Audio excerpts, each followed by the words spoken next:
What's going on, everybody? Welcome into Blazers Uprise Live here on a Monday night.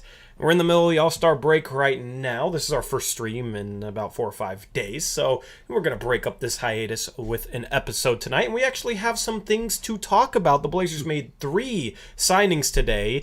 One player was already on the team, one player had been on the team, and one player is a hometown guy. So we'll talk about that, and we'll talk about the Blazers cutting Dennis Smith Jr. Eric, what's going on, man? How have you been enjoying the AllStar Break? Oh, I enjoyed it a lot. Spent a lot of time with the fam and at work and stuff, and now I'm kind of refreshed. How about you? Yeah, I'm kind of feeling the same way, man. There's a lot of chaos leading up to the trade deadline. Lots of impromptu, 2 impromptu streams, but more than we've had in previous years around the trade deadline. And a lot went into that trade deadline stream, so it was nice to kind of take 4 days off. I think I needed it. And we're going to have another couple days off. Before we get back to action on Thursday, the Blazers will be playing Golden State, so we'll have two streams on Thursday as we get into the final stretch of the season. Anyway, this isn't going to be a normal regular season picks against the spread episode or anything. We don't have that for tonight. We will be back with that on Thursday. We could talk about our picks from the All-Star game, though. Yeah. We'll recap the All-Star game, and then we'll talk about the moves the Blazers made, and then we'll take a couple questions. It's not going to be a super long stream. Of course, I always say that, and then it ends up going a lot longer. I was actually watching back an old stream. Every now and then I'll go look at like streams from the first year we did this, 2 years ago, and it was funny because the first part I clicked on, it was like almost a 4-hour live stream. I don't know why. I clicked 3 hours into the live stream, and one of the first things I heard myself say was, okay, we're only going to go 5 more minutes, even though there's another 45 minutes to an hour left in the stream. So, you're the king of that. Yeah, I'm the king of that. So we'll see. But I'm looking forward to talking about some things today. So AllStar Weekend, let's just start broad. What did you think of AllStar Weekend as a whole? The whole entire spectacle of it. We'll break down individual events, what we thought about them, but did you watch AllStar Weekend, and what did you think about it? Honestly, I didn't watch much. 3-point contest is always good in my mind. Dunk contest was nah. All-Star game was fine. I didn't really... it wasn't awesome, but it wasn't terrible either. At least the parts I saw, and yeah, we were just kind of not great, but not bad either. Just kind of there. Yeah. I like the skills challenge alteration they did. Mm-hmm. Let's just jump into things. Let's just jump from the start. Let's just do it this way. So, Rising Stars, I liked that they shortened the games and split up the teams. Yeah. I think that's something they should do for the All-Star game. I think it made it a little bit more competitive. Also, it's young guys out there, so they're going to be a little bit more competitive in general. But, you had some G League guys in there from the G League Ignite who aren't in the league yet, so that was cool. I liked the format of that. Yeah. I didn't really watch it. I watched back some of the highlights. I didn't watch it live, but it seemed more competitive than the All-Star game was. Yeah. And the celebrity one before that was a joke. Oh, yeah. They need Kevin Hart back in it. Or, honestly, at this point, media members. I don't know why they don't get media members to play. I would have watched it if Chris Haynes was out there, These guys that always critique players or talk about players and their performances, put them on the court and see how they handle being in the spotlight for a game. And, it's probably going to end up being comical, but I would watch that more so than... You want to see Woj out there knocking threes down? Team Woj versus Team Shams? That would be phenomenal. I didn't recognize 2/3 of the names. So I don't know if that's me getting old or if the celebrity game is just becoming a little bit more obscure with the names they bring in, but I remember recognizing more names in the past than I did this year. Yeah, that seems to be something that happens when you get older. Yeah, Myles Garrett was out there. He was looking like an athletic freak, especially compared to a bunch of non-athletes. Mm-hmm. Jackson, I am not an old head. I don't know. I don't pay as much attention to TikTok and all the TikToks and all the Twitches. I don't pay attention to Twitch. I pay attention to YouTube a little bit, but they didn't really have any YouTubers out there. So, yeah, that's why I didn't really know any names. Anyway, Saturday night, I liked the skills contest. I liked the format better. I didn't think I was going to like the format better, but the team aspect of it was fun. I think it made it more enjoyable. And he had the hometown team winning, which you and I had. Did I pick them? I didn't even remember. Yeah. Yeah. You and I picked the Cavs in the skills, and Chat picked the rookies. Yeah. So that was good. The half-court shot at the end, Evan Mobley hits his first one. That was a cool moment. But it was, I don't know. It seemed like every team out there cared. The rookies cared. The rookies. The Cavs cared, putting on for their hometown, and then the brothers, the Antetokounmpo brothers. I mean, that was maybe outside of the 3-point contest, that was maybe the most competitive part of AllStar Weekend, in my opinion. JM1231, $2 dono. He says, "Did you guys watch the 75th anniversary draft?" I did not. Did you? I only saw the parts like where Chris Haynes said he gave Dame a guarantee, so he picked him on his team and stuff like that. So I didn't really see the final teams or anything. Yeah. Honestly, I haven't paid much attention. I kind of checked out of some of that kind of stuff. Yeah, so did I. Because honestly, if you go on Twitter and look up anything 75th anniversary, it's just a bunch of people slandering Dame for being on the list, and I don't want to read that stuff. And then it's a bunch of, in my timeline, it's a bunch of Blazer fans getting mad that they see Dame slander, so then they quote tweet it and share it for me to see. It's like, I wouldn't see any of it if Blazer fans just ignored it for the most part. I'm not the type to go on a Shams tweet about the 75th anniversary team or whatever, go on a tweet and then read down the comments like some people do, because you're just going to see a bunch of crap there anyway. So that's been my thing, is don't even pay attention. Don't even respond to it. Don't even fight that. People are going to slander Dame for being on the list. He was definitely a borderline guy, let's just be honest. So it was going to happen regardless. If it wasn't Dame, it would have been somebody else. It just so happened to be Dame. I'm not going to that's a cool thing for Dame, and you could tell that Dame was honored by it, so I'm not going to pay attention to the negativity to take away from that, Yeah. Man, so I'm old enough to remember the 50th anniversary team, and that was so cool, and it was like everyone on that team was universally celebrated, there wasn't social media and crap like that, so it wasn't like constant hate or anything. I remember there was a few debates, locally, Clyde Drexler representing Houston instead of Portland, that was always the big controversy. And then there were a few guys like Dominique who people thought should have been on there. And then there was guys like Bill Walton, who, if you're strictly talking about NBA, yes, he had a couple of finals because he went on to be a sixth man for Boston, but overall, he didn't really have the longevity in the NBA. So there were some arguments, but there were very few. It was maybe a couple guys should have been on and a couple guys shouldn't. Shaq was on it, but he was still relatively young at the time. So there was some controversy whether he should have been on it or not. But other than that, it wasn't oh, this person sucks, they shouldn't have been here. This person's so much better, all that. So he didn't. It was much more just a celebration about them, and I wish that would have been the case now. But unfortunately, the time we live in is just about hating and not really respecting the people who did make it.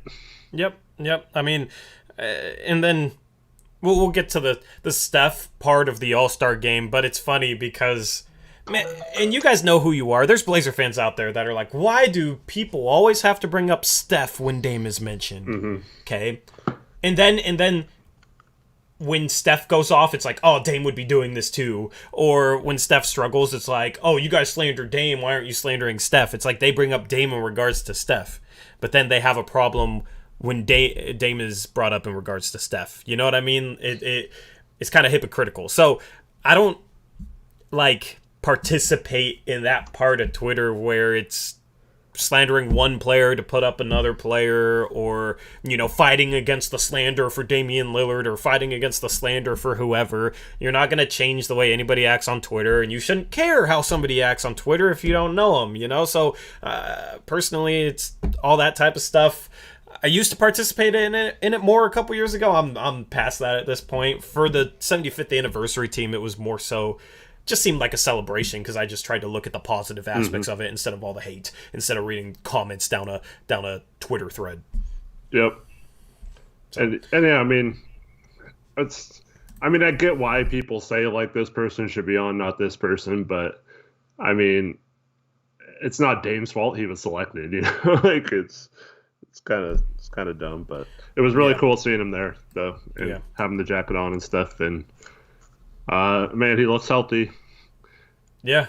I mean, I still don't think he's coming back this year. That's what I've heard, but I don't know if that's because of where this team wants to go or because of his health. Because he looks pretty, I don't know, like he looks fit. You know, he looks like he's not Zioning right now, if you know what I mean. So let's move on to the 3-point contest.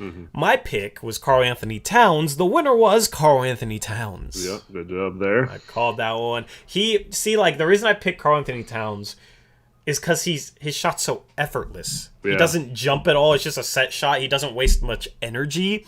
I feel like at the end of some of the rounds, some guys seemed like they ran out of steam a little bit. Especially CJ. Yeah, CJ was one of those guys. That's why I didn't pick CJ. But chat, you guys went with CJ. And who'd you? I had Zach LaVine. Zach LaVine, yeah. Zach LaVine's another guy that jumps a lot on his jump shot, and it seemed like he kind of wore out at the end, too. Cat has a little bit of a slow shot. I thought he was going to have trouble fighting the clock, but... Well, they raised the time, 10 seconds for 2 shots? Because they added... Yeah, they added the 2 3-point shots, so that's why they raised the time 10 seconds. So, those longer 3-point shots don't take 10 seconds to take both of them. So, it's a little bit more time in general. Nobody was really battling the clock at all during the 3-point contest, but the 3-point contest I think was the best part of AllStar Weekend. Do you think it should end Saturday night? I'm gonna do a chat poll for this because I'm curious for chat. But what do you think of the order? Because they were talking about it during the dunk contest, and we'll talk about the dunk contest in a second. But the dunk contest is kind of the closing thing, and it's just the floor for that event is so low, whereas the 3-point contest usually delivers. Yeah, I mean, I'm not one of those guys who really cares that I'm like, oh, it has to be the best thing last. Like, it doesn't really matter to me as long as they're both a part of it. I don't think they should get rid of either one.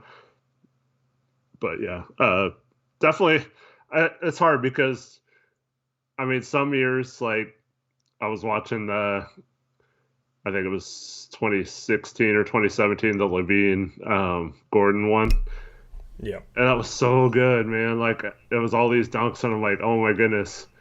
Like, that, how sweet was that where they kept outdoing each other, and that was like finale type stuff. But then you watch like the last couple of years, and it hasn't been great outside of, Ant winning it was cool, but that dunk contest was just like thrown together at halftime. It wasn't really special or anything, but yeah. So, yeah, I don't really care what order they do it, but I do agree that the 3-point contest is more consistently enjoyable. Yeah. Well, let's get into the dunk contest. So, your pick, Jalen Green, shot like 20% in the dunk contest. Man, he could, yeah. See, here's the thing, though. All right, everybody's saying it's the worst dunk contest ever. I can see why. But at least they were trying difficult dunks. Okay? Because I think the worst thing that's even worse than that would be guys just coming out and throwing down very basic dunks. So I like that they were trying things. Like Obi's behind the back over a guy 20 years ago, people were freaking out like they freaked out at Vince Carter's dunks. You know what I mean? Like Jalen Green did a 360 between the legs, okay? When Vince Carter did a 360 windmill, it was like the greatest thing anybody's ever seen. And then it's like Jalen Green did a 360 between the legs. It's like, whatever. You know what I mean? Like the bar has been raised. So it's harder for these guys to top that. Now, if you really want to watch dunks, go watch like Dunk League, which is, I don't know if it's on Netflix. I think it's on YouTube, but it's like basically a TV type of show, like a dunk contest with like different challenges and whatnot. And some of the things that those guys do are like stuff that I've never seen before, like between the legs, behind the back, and one dunk, stuff like that. So if you're looking for, something better than dunk contest, I would say go watch that. And maybe the NBA should bring in some of those guys, but then they just upstage the NBA guys. Well, yeah, I heard some people saying that they should do it like a horse competition. So you gotta there's a set type of dunk you have to do, and then maybe at the end, then everyone gets to like do one freestyle dunk or something. But like to get to the finale, you have to complete like a series of cool dunks first to do it. But I don't know. Dunk horse would be interesting. Yeah. I'd be down for that. They should do that next year, right? Like 4 people, right? The first 2 people to get eliminated don't advance to the final round. Then the final round, you have like 1 dunk, right? And whichever gets the highest score wins. That would be legitimate. It's just like, how would you do that with like jumping over people? You know what I mean? Yeah, that's like, true. So you'd have to like the props would have to be approved. I don't think you could be jumping over anyone. Well, you could use that for your special dunk at the end, I guess, and then just do like between the legs 360 or whatever. Yeah, but like you just teammate throw it off the side of the backboard, right? Like you could do that. I mean, that would be an interesting way to spice it up. I'd be down for that. And you miss your dunk and you don't get another one. It's on to the next one, and you just kind of roll through it, and there's a flow.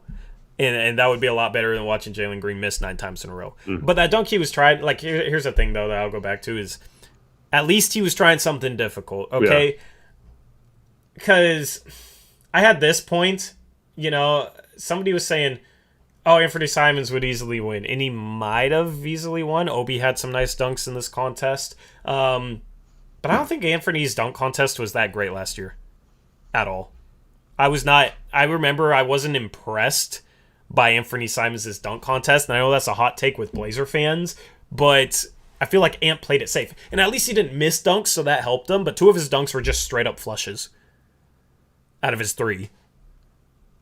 So I don't know. Like last year it was better for Blazer fans because he won, but overall, it wasn't anything like 2016.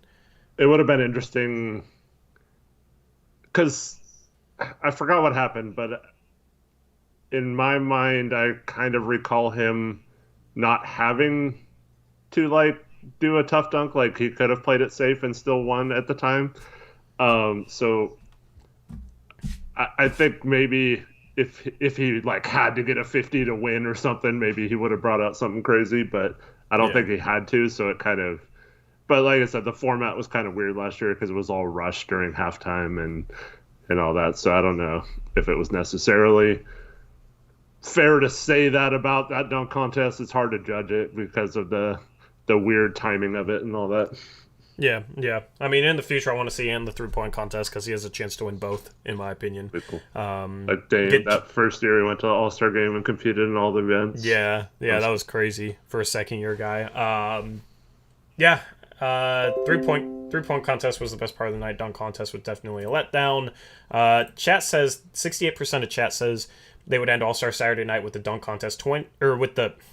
68% of chat says they'd end Saturday night with a 3-point contest. 23% say they'd end it with the dunk contest, and 10% say they end it with the skills contest, which I would not do at all. But the skills was better. I think you go skills dunk 3-point contest. I think that's the way to go, unless you find a format that's able to deliver more consistently than the dunk contest. Anyway, All-Star game I didn't watch at all. I saw Steph went off. Not much defense played. I don't enjoy the All-Star game. It's not competitive enough. It's kind of pointless. It's better than the Pro Bowl at least. It was pretty competitive. The fourth quarter got pretty intense for a while. But yeah, Steph went off. But that's the thing, though. That's why they need to switch up the format and do like smaller teams with more games, right? Like they did for the Rising Stars Challenge. Yeah. Because those games were short enough that for the most part, like each game seemed more competitive for that reason, right? Because it's like if you only have a 12-minute quarter and you don't get to play again, if you lose, you're probably going to try a little bit harder than if you have a full-length game where like the first 3 quarters nobody's trying. Yeah. So that's what I would do, and it would make the draft better if you had 4 guys drafting for the All-Star teams instead of 2, and then the draft would make more sense. That's what I would do to try and make it more competitive, because honestly, it's like Steph did some insane stuff, and that's the thing, you kind of watch it to see guys hit insane shots and whatnot. LeBron capping it off in Cleveland with that difficult turnaround fade was cool, but outside of like guys hitting tough shots, there's really no redeemable entertainment value for me, at least. Yeah. I heard someone else say they should have the dunk contest be whoever has the best dunk in game in the All-Star game. That might make it kind of interesting because then they'd all be trying crazy dunks the whole time. Or they wouldn't because none of the stars want to be in the dunk contest. Yeah. So guys would be like doing like flashy layups. They'd cock it back and then like finger roll it instead of dunking it. But yeah, this is why I took Steph to win MVP because like I just knew without Dame there, he was going to be like the guy taking all the crazy 3-point shots and all that stuff. So yeah, I mean, he put on a performance, but yeah, it always sucks when Dame's not there to help match that or to do it too. Yeah, I agree. Anyway, let's get into the topic at hand. Yes, the title. Let's do it. So the Blazers today, they made 4 personnel moves. 4. Okay, so they Busy day. they had 15 roster spots filled, so they didn't have a roster spot for Trent and Watford. We had talked about that recently. To clear that roster spot, they cut the injured Dennis Smith Jr. Okay, then they signed Watford to a 4-year, $5.8 million contract. The first 2 years, including this year and next year, are guaranteed. The last 2 years are non-guaranteed. So the Blazers is basically a rookie contract. Just like a first-round rookie. You have them for 2 years, then you can bring them back for a 3rd year for cheap, bring them back for a 4th year for cheap. So that's a phenomenal contract. We'll talk about that in a second. They then went out and signed Drew Eubanks to a 10-day contract. They didn't have a roster spot, but they had a hardship exemption because Damian Lillard, Didi Lazuda, and Joe Ingles are out for an extended period of time. And Nasir Little. Yeah, so they had enough guys injured that they could sign a 10-day contract for Drew Eubanks, who is from the Portland area, played at your Oregon State, Eric. Mm-hmm. So that's some big depth. And then they signed Brandon Williams, who played on the team, on 2 10-day contracts earlier this season. They signed him to the 2-way spot that was vacated by the Blazers, signing Trent and Watford to a normal roster contract. So that was all the moves that the Blazers made today. Do you want to start with the one cut, or do you want to start with the signings? Well, let's start with the cut, because Veeks in chat said Didi Louzada should have been cut. And the answer to that is no, he shouldn't have, because his contract is guaranteed, and you never want to do that, leave dead money on the books. Whereas Dennis Smith Jr., it's unfortunate he got hurt. I don't know what would have happened. Would they still have cut him, or would they still promote Trendon if he hadn't got hurt? I'm not sure, but the fact that he's hurt and going to be out for a while, he's got a similar injury to what Paul George had, a UCL elbow injury. So, I don't know if he's going to be back this year at all. So I think that was the right move to cut him. You could always try to re-sign him in the summertime. But yeah, for now, I think it was the right move to cut Dennis Smith Jr. And you didn't want to cut Didi just because you didn't want that guaranteed money on the books. Now, it basically came down to either you waive Dennis Smith Jr. or you waive Ben McLemore, or you waive someone that you maybe could use this summer in moves or to re-sign.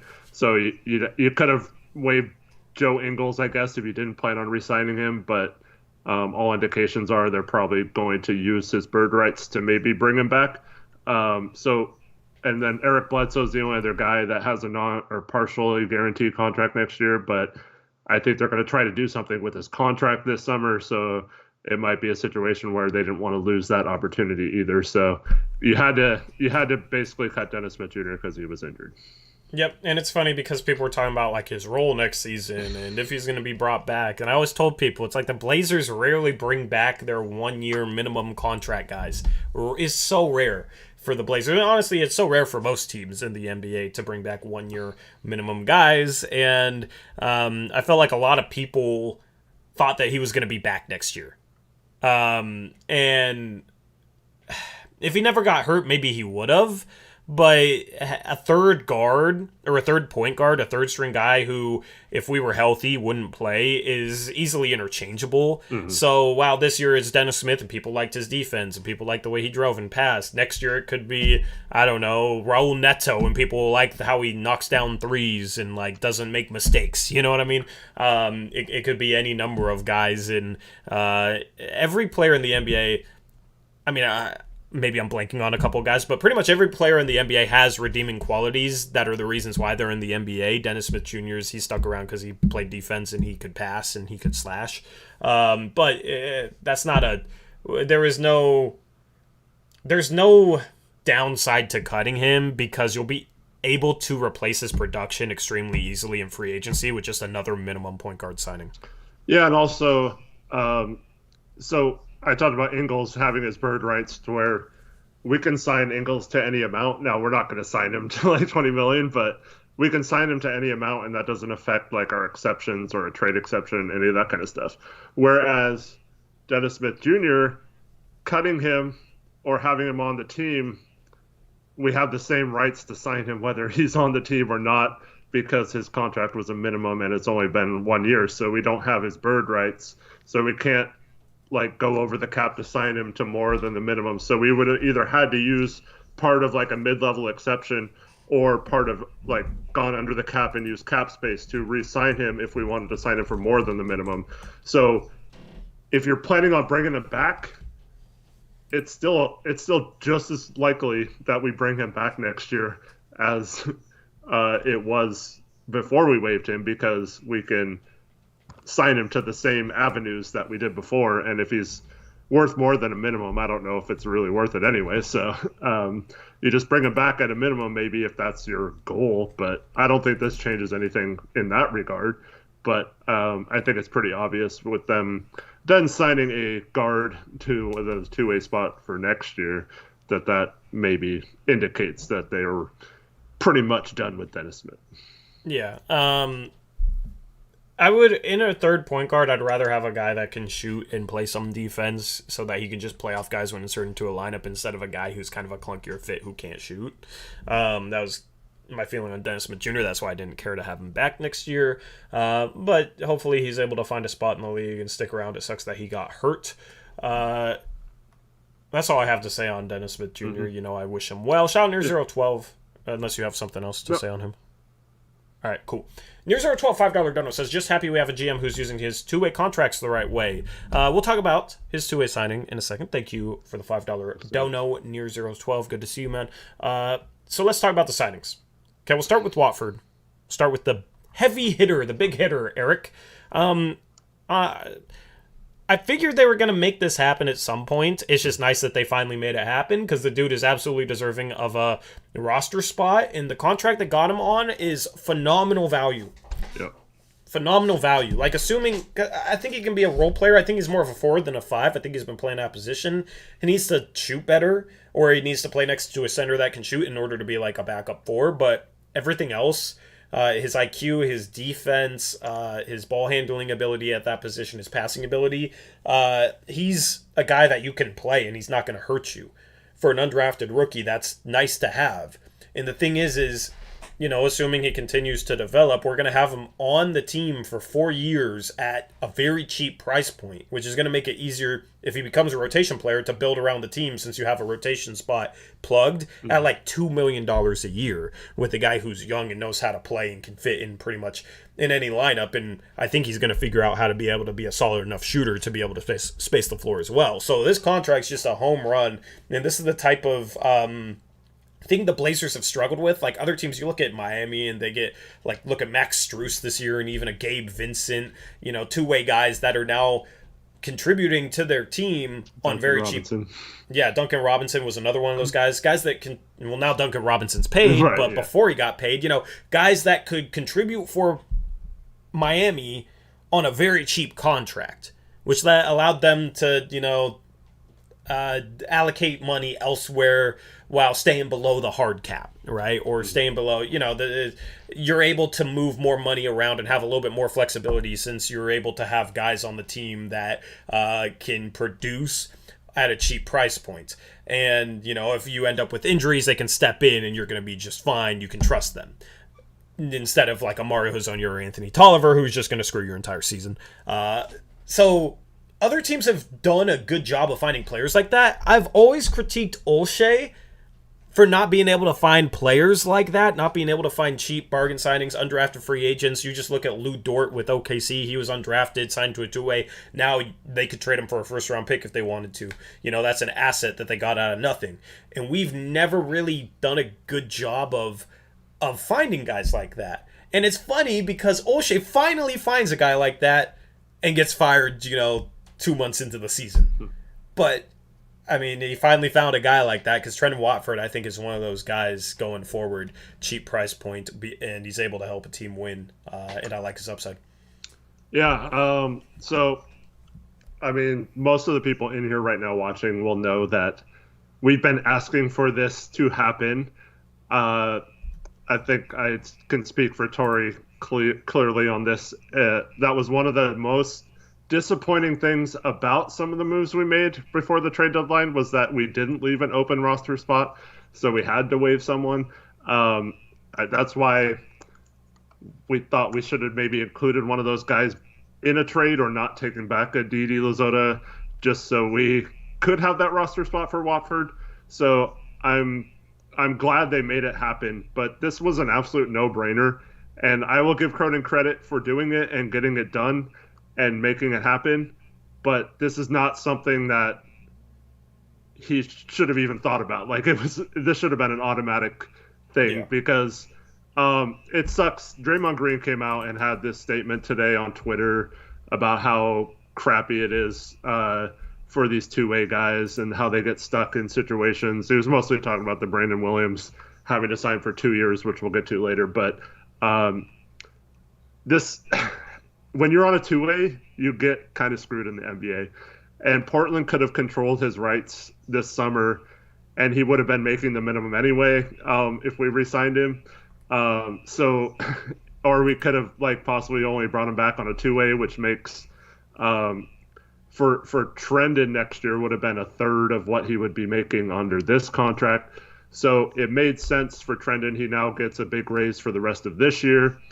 And the 2 years on the end do suck for him, but really, it sucks for a lot of rookies who outplay their contracts. So it's not any different than every other rookie that signs now. A lot of two-way guys or second-round picks, two-way guys, and undrafted guys go usually 2 to 3 year contracts and not the 4 year. The Lou Dort one would be one of the exceptions to that. But I love locking him up, and he seems excited about it. I just think this was a win all the way around. Yeah, absolutely. Let's move on to Drew Eubanks signs on a 10-day. Eric, I haven't really watched him play at all. I know he had a game against us in the past where he kind of killed us, but you're more familiar with him, so I'll let you lead this conversation. After I think the dono, Mike Posner, $5 dono, says, hope you had a nice AllStar break. Just came in to say that Trendon is going to turn into a quality 4, and also Eubanks threw a perfect game against my team in 2014. So I guess Eubanks used to pitch. Thank you, Mike Posner, for the $5 dono. Go Blazers 05 was asking if this was if Trendon is the first two-way guy we promoted. We actually did it with Wade Baldwin. Yeah. Towards the end of this season, he was a two-way, and then he was under contract that next season. In which we traded him along with Nick Stauskas. That was the Rodney Hood trade. So we used his contract to use in a trade, but it didn't really work out that time. But other than that, I don't think we have ever used the two ways properly or whatever. Mm-hmm. So was really excited that we opened up a two-way because I felt like we needed a big man, right? And this was before. I was kind of confused, along with several other, CBA guys on Twitter were confused on how we signed Drew Eubanks because we didn't have that open roster spot, and we had to clear that spot for Trendon by cutting Dennis Smith Jr. So I was kind of shaken when we signed him, and then it's just weird rules with COVID this year. It's different for than it normally is. So thankfully we could sign a big, but I was kind of hoping we do the opposite and sign a big for a two-way contract. That way we had him for the rest of the year. Now that big wouldn't be playoff eligible, I guess, but it, I mean, who knows if that would even matter. but yeah, we shouldn't be worrying about playoff eligibility at all. But yeah, Drew is. I mean, he's kind of an underrated big. He's not great, but he'll give you a little bit of rim protection. He can pass a little bit. He can score inside. He can catch lobs. He's a decent enough defender. He's a little more mobile than he looks. So yeah, he's okay. But yeah, I mean, nothing earth shattering, but he's also probably better than just about any other big that's available right now. But I just wish we would have gone the route of signing like a Reggie Perry to our two-way contract and just try to develop a big that way instead of flipping it and signing a guard to the two-way and getting that center on a two-way on a 10-day. I mean, yeah, like I don't know much about him. There's a good chance that after this 10 days up, or maybe a second 10 days up, he's gone anyway. So it's like I don't really have much to say about him right now. Obviously, we'll see if he plays, and if he plays, we'll talk about his performance. And honestly, it's probably a case where after 10 days he's gone, and it won't even matter, just like the other guys we signed earlier in the year, right? Yeah. So Brandon Williams gets signed to a 10-day. Brandon Williams has been putting up good stats in the G League. Currently in 33 minutes per game for the Westchester Knicks. Yeah, they're called the Westchester Knicks. In 33 minutes per game, he's averaging 23 points per game, shooting 46% from the field, 36% from three, alongside 6.5 assists per game and 4 rebounds. So, statistically, he's one of the best players in the G League. We signed him to a two-way contract, a 2-year two-way contract, so next year he'll be on a two-way. I don't know how I feel about this, because I would have rather gone for a guard that had more size and that could play the shooting guard position if it's like a long-term signing. But this seems like it maybe is just a depth signing, because next year we'll have Dame, we'll have Ant, we might have Eric Bledsoe, right? And that's 3 guys that can play point right there. In a pinch, I think Josh Hart can play some point. Just initiate the offense, can pass a little bit. Like, I think he's fine in that role. Especially on a team that just moves the ball in the half court. So I think this is more so like next year just having a point guard for insurance purposes without having to use a roster spot for it. I don't really know if it's necessarily like a long-term play that they see as being a part of the organization years down the line, because they have Keon Johnson, they have Dame, they have Ant, they have Josh Hart. They're kind of loaded on guards already, so I don't know. I guess I'm okay with it. I would have rather just signed him to a normal. I don't know. I don't know how I feel about this. I just think it's an insurance policy next year, just like Trendon was. I don't like tying up a two-way next year already. I'd rather just take because he's been out of college since 2019 now. Can't they cut him with no repercussions though this offseason? Yeah, they could. I mean, I guess it doesn't matter, but. I want to say I'm gonna have to look something up. Okay. But I thought when I was doing some research on who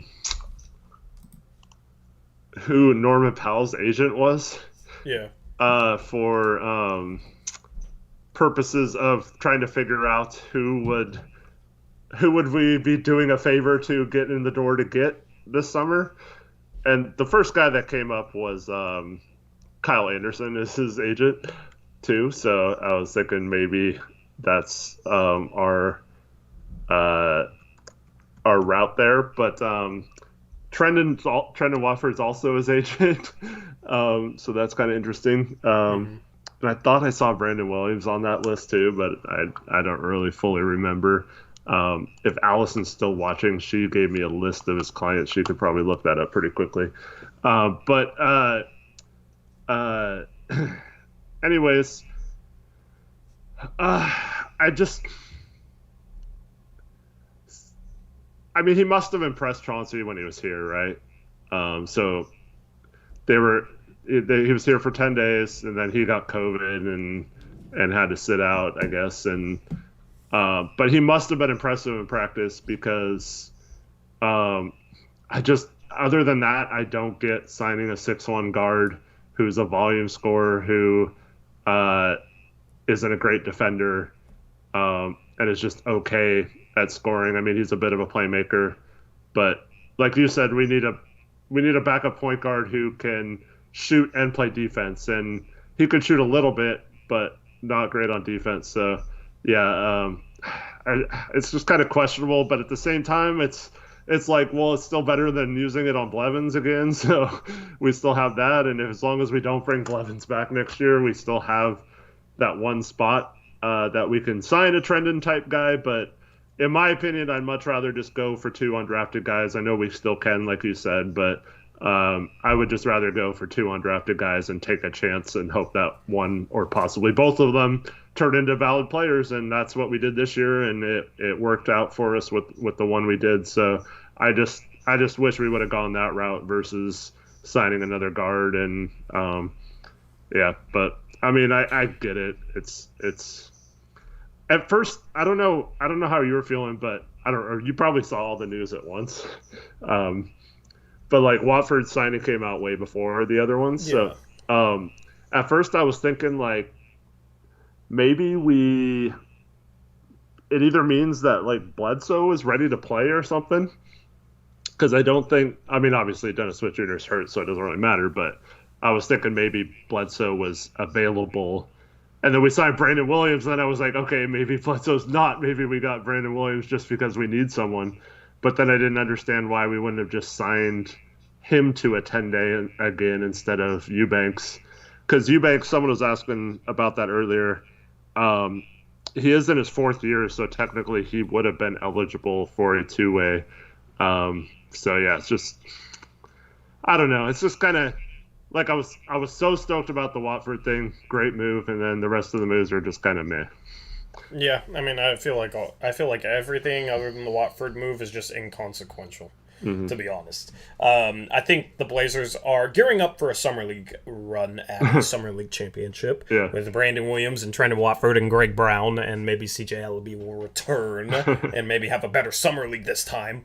Yeah, I mean, I don't know. I feel like everything else is inconsequential. I don't have anything else to say about it. I think I've pretty much covered our bases. Shout Gray Hughes Investigates $10 dono says, hey, sorry got here late. Happy they signed Watford. Why did they cut Smith though? I really liked him a lot. They cut Smith so that they could sign Watford. And Smith is hurt. He's probably not going to play again this year. So yeah. Yep, makes sense. Can bring him back next year as well. There's another. Greg Hughes asked, do we have Watford's bird rights? We will after this contract is up. Assuming we don't cut him after his second year. Because his 3rd year is non-guaranteed. So you have to be with the team for 3 years. I don't think 2-way contracts count towards having a player's bird rights, correct? No, 2-way? I don't know, actually. The 2-ways are so weird. It's like you could do it like Denver did with Bol and just completely screw him and make him be a 2-way for 2 years. Yeah. Like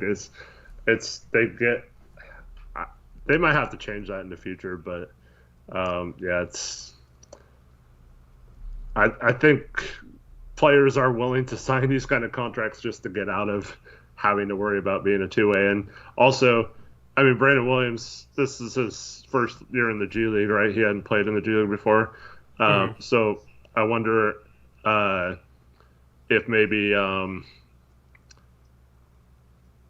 he just wanted to sign a 2-year deal because he doesn't really have to worry about if he has a team this summer or not. He's already guaranteed to at least be on Summer League, like we said, and have a shot. So I can understand why he signed it too.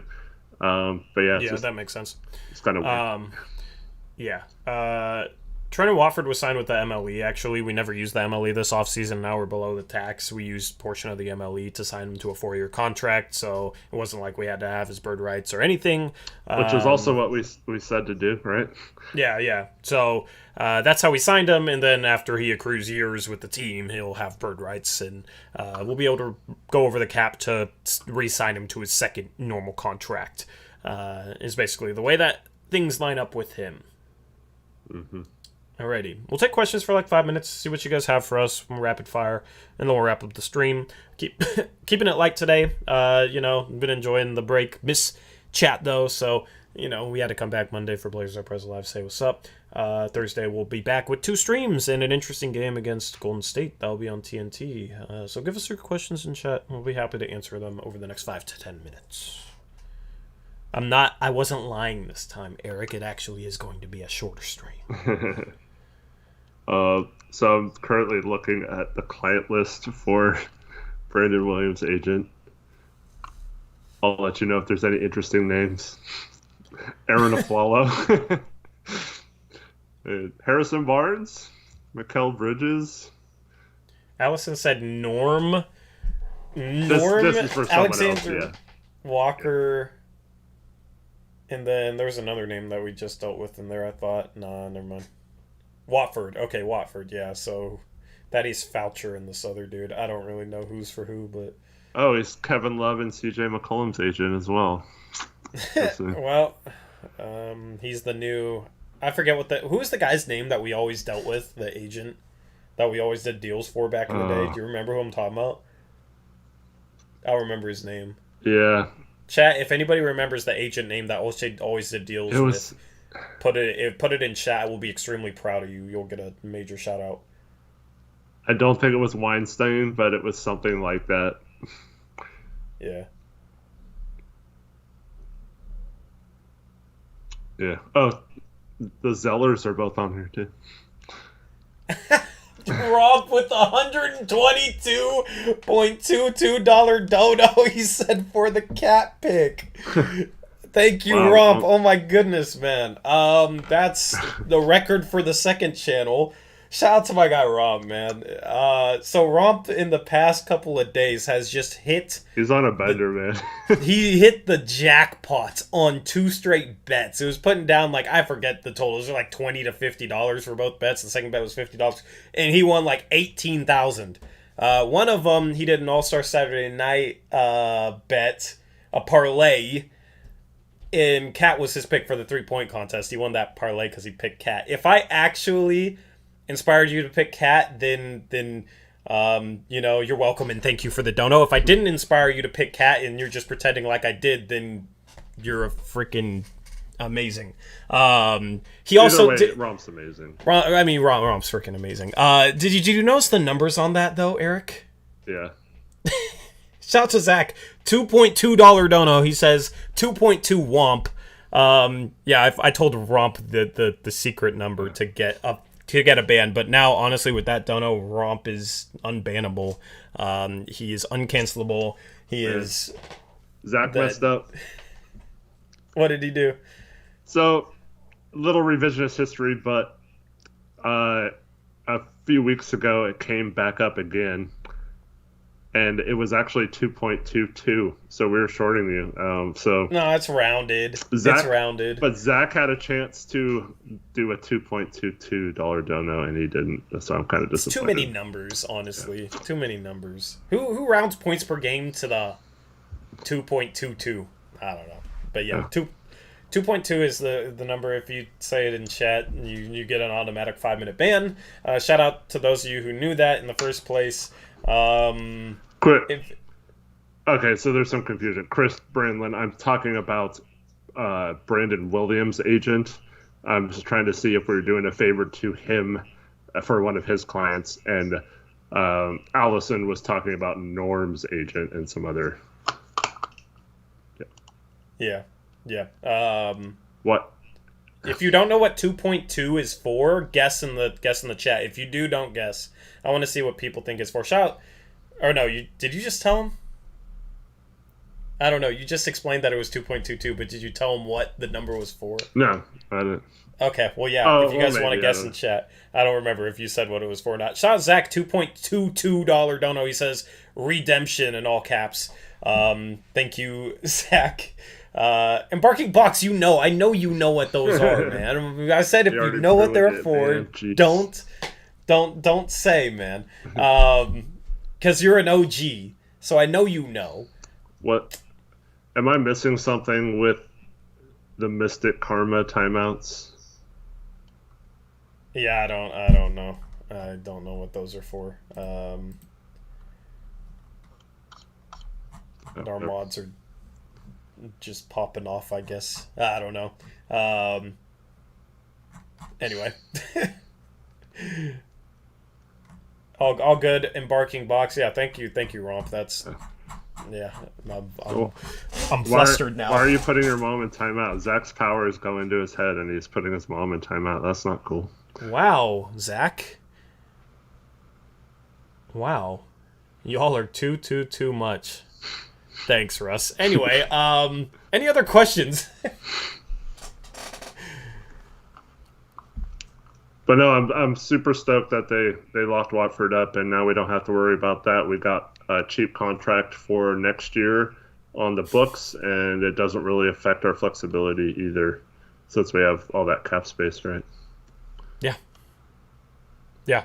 I mean, I'm happy with the moves today. Even though outside of Watford, they're all inconsequential. I like that we finally got Watford on a normal contract. I expected it to happen. It's just, we were waiting and wondering if they would. Like, part of me was a little scared that we wouldn't do it. Mm-hmm. Shout Connor, $20 dono. Jeez, guys, you guys are killing it. Connor, $20 dono says Zach has too much power. Are mods able to put mods in timeouts? No. Connor, are you requesting that I put Zach in a timeout? Yeah. If so, Zach has too much power? Okay. Zach, here's a 5-minute timeout for abusing your mod power by using it on your mother. Okay, thank you, Connor, for the $20 dono. Yeah, thank you, everyone. Yeah, I mean, good use of the two-way this year. I wish we would have tried that in previous years, but...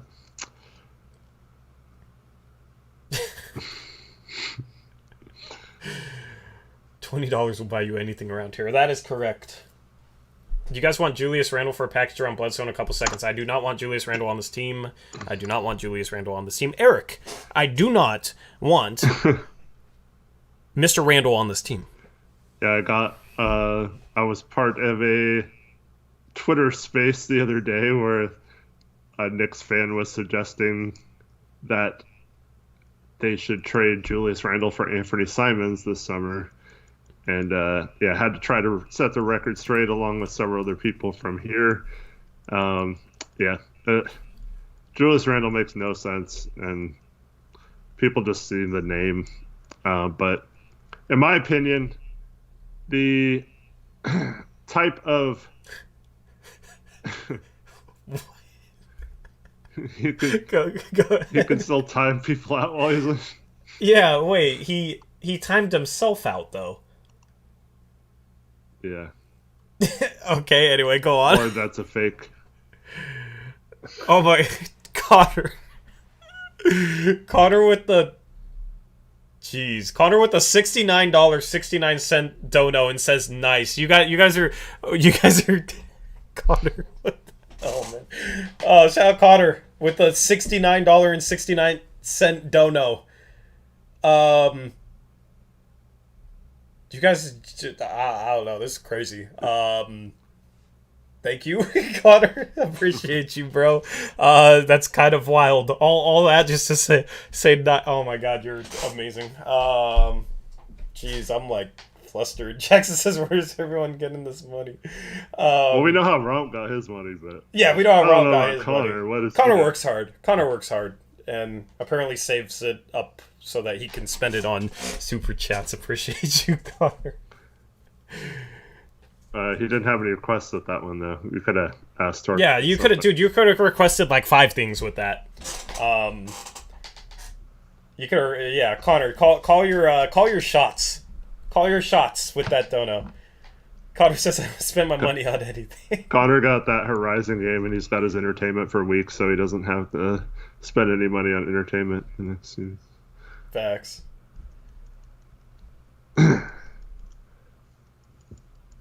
GK says twerk. GK, you cannot call the shots, and I will not twerk even for a $69 dono.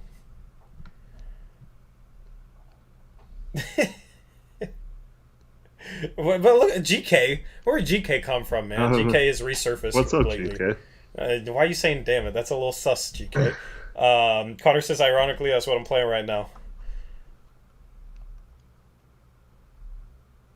Yeah, see, that's the money you saved from not buying OnlyFans, Connor. Yeah, it's just... I think Julius Randle got severely overrated last year, and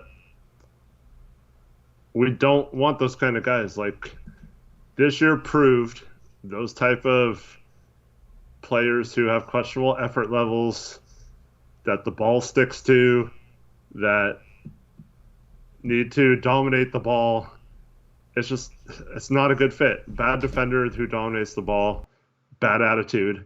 Get those guys out of town, not bring them in. Like, I don't want those guys. I'd rather have, this is what I said, and they just only focused on this, but I mean, I am not joking when I say I would rather have Justice Winslow for $4 million on the team next year than trade assets to get a Julius Randle who, in my mind, doesn't really provide that much to a winning team more than you can get for a fourth of the cost.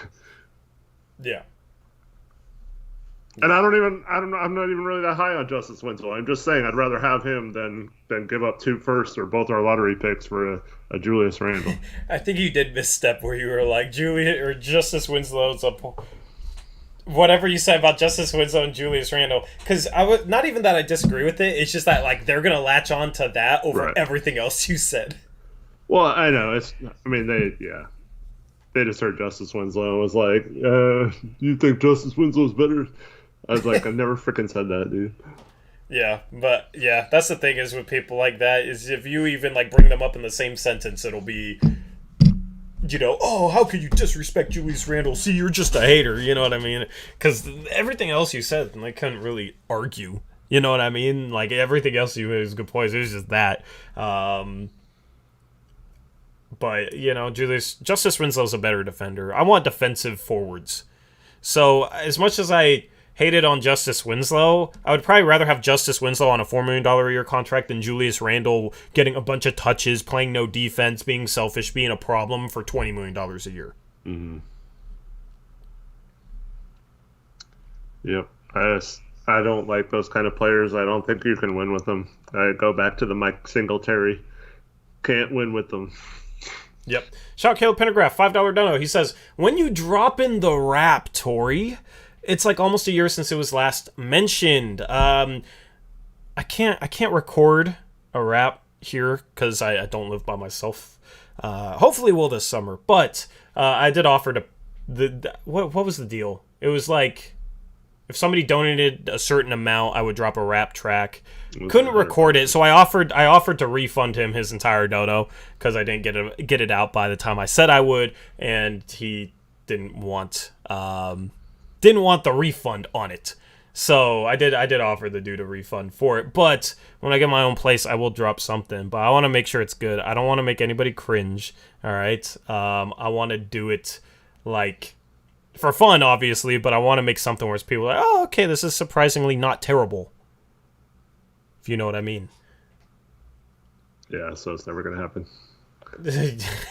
Because it'd be terrible automatically? No, I'm just saying, like, you're too much of a perfectionist to just do it and put it out there, so...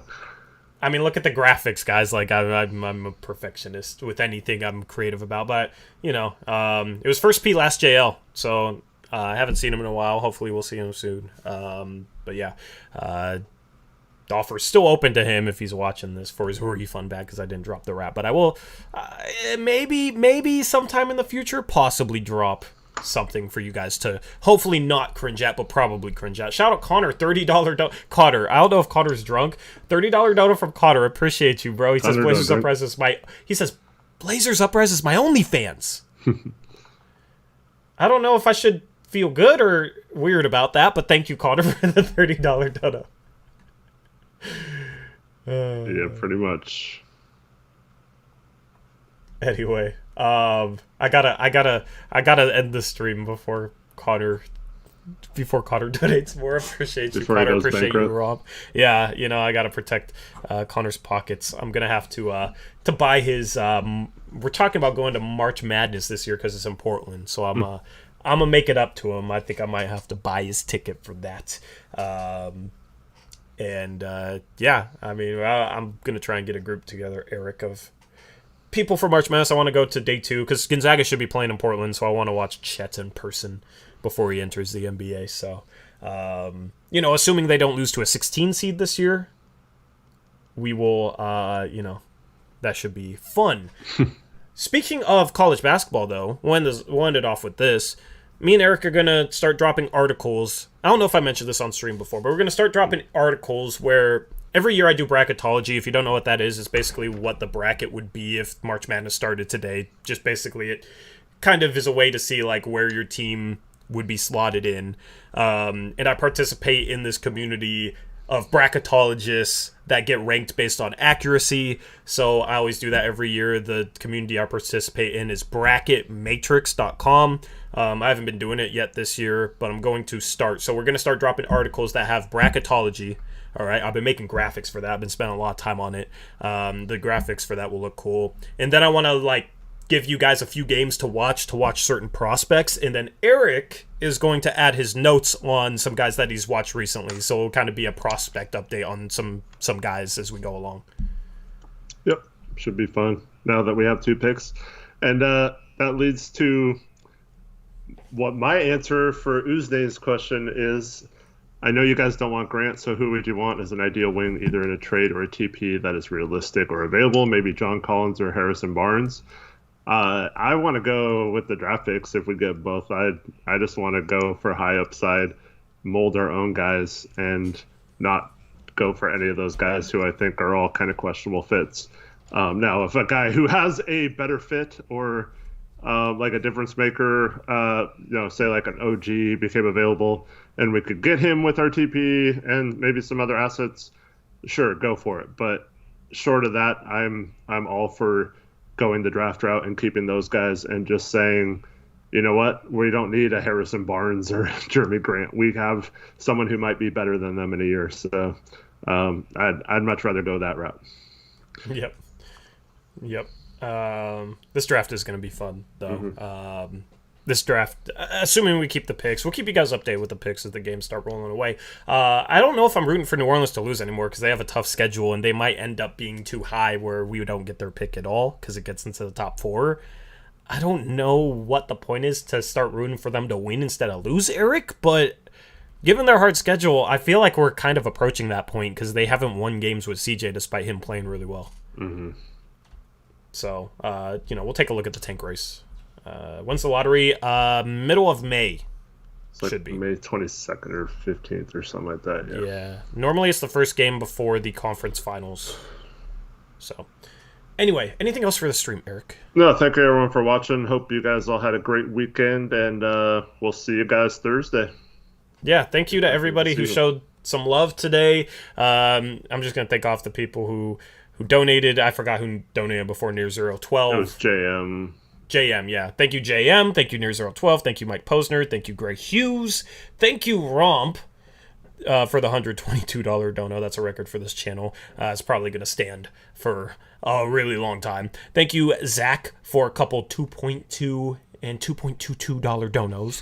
Thank you, Connor. You killed it as well. And thank you, Caleb Pendergraph. With that being said, we're going to be live again on Thursday. Stay tuned for an article coming out tomorrow on the website. We will tweet it out on the Blazers Uprise Twitter account. If you don't follow that, follow it at Blazers Uprise YT on Twitter.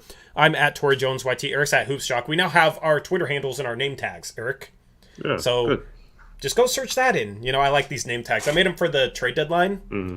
and I wanted to keep them. I like them. Yeah. So might have to do an outline and outline the text in black because it doesn't really show up when I'm wearing a white shirt. So I might have to make it stand out or pop a little bit more. But yeah, go follow us on Twitter. Follow the channel's Twitter page. We'll tweet out when we go live with that article. We will also tag people in the Discord. If you're not in our Discord, I will drop a link in the stream chat. And you can join our Discord. We just tag everyone when we drop something. So that's another way that you can find out when we drop any content on the website or videos or streams. Anyway, anything else, Eric? Thank you, everyone. Have a good night. Yep, have a good rest of your night. AllStar Break's almost over. We'll be with you again on Thursday. Hopefully we catch you then. If not, hope everything is good. Until next time, as always, peace out. Go Blazers.